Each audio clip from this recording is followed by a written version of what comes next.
got this without it. You got this without it. Okay. 4,486 years. This is how long it'll take one GPU to train Meta's Llama 3.1. However, Meta is a rich company, so it spends some more money to get about 16,000 GPUs to train the model in 3 months, give or take. However, there will be a point in the near future where we'll not have enough GPUs to train the endless amount of data, and the environment, forget it. The amount of fresh water needed to cool the GPUs down will exhaust our water supply.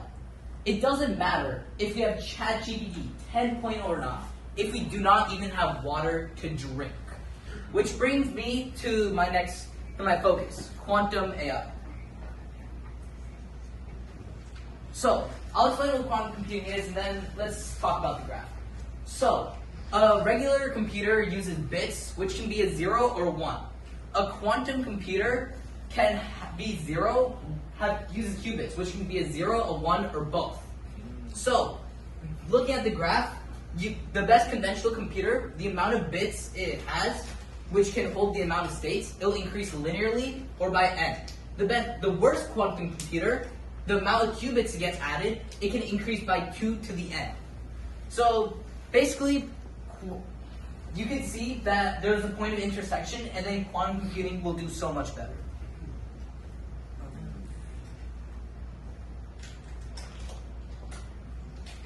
So, as part of TKS, we have to write the Learn article.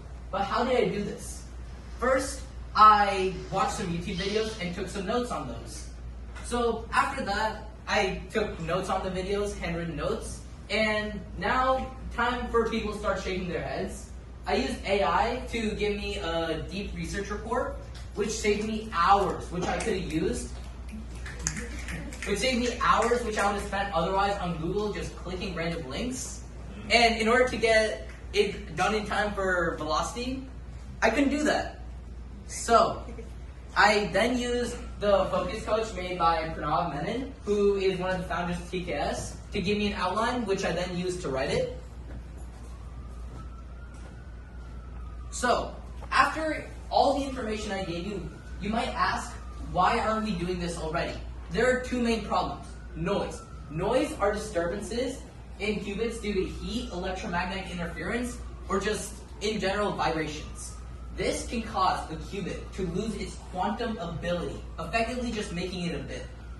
The only way we can actually fix this is by keeping qubits isolated and at absolute zero, which is about negative 273 degrees Celsius. Number 2, error rates. So, raise your hand if you passed probability in high school. Okay, so for those who's not raising your hand, like Aaron, come on. I thought you do better. So, the chance of something to happen, like a coin landing on heads, is 50%. So just flip the coin. That was not intended, but I landed on tails.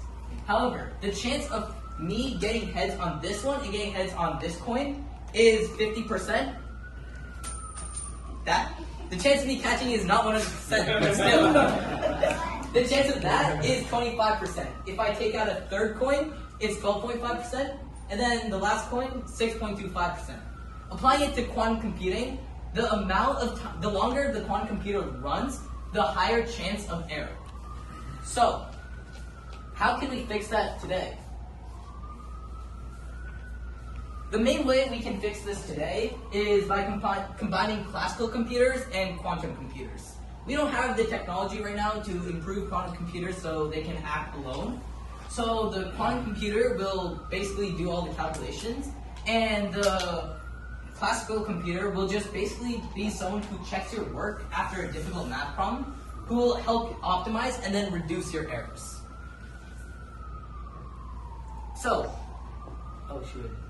okay, another problem I ran into was through cold emails. This shows people can be haters no matter what you do. This person said that all the information I got for my article from about 10 different sources were all wrong, and I should use his undergrad lecture notes and his article he wrote. The undergrad lecture notes were from 2008, and the New York Times article was from 2011.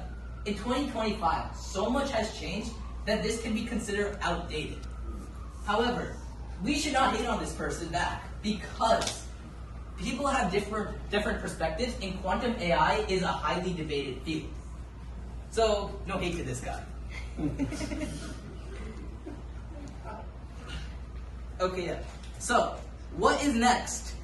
Next, I'm going to work on my first replicate. It's not going to be something groundbreaking. It's just going to be simple and made for me to learn. So when I want to apply something, I'll actually be able to do it.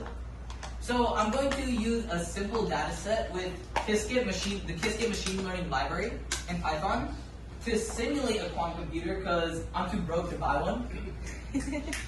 Like, I'm pretty sure everyone here can afford a quantum computer, so don't expect too much of me.